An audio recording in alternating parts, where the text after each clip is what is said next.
So, great question. How do you use and invest within a stocks and shares ISA?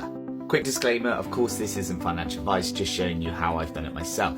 So what is the Stocks and Shares ISA? If you don't know, it allows you to invest £20,000 per year, or a junior Stocks and Shares ISA allows you to invest £9,000. Importantly, it allows your investments to grow without having to pay tax. So any profit like capital gains, no capital gains tax, and any dividends, etc. So yeah, it's a great product, really good for wealth generation. So before you even think about Stocks and Shares ISA, you need to pick a brokerage. I use Hargreaves Lansdown, but there are plenty of choices out there. Now, once you've opened up the Stocks and Shares ISA, because you pick the brokerage, etc., you need to add some money. But importantly, once you've added money to that Stocks and Shares ISA, you haven't actually invested yet. It won't grow.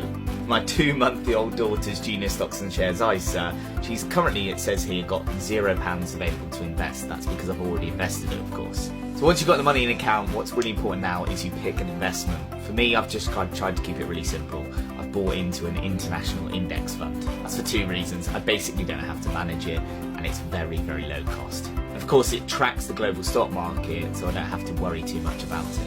I've just got out of the way for a second because I just want to point out that button down below, the green button, Deal Now.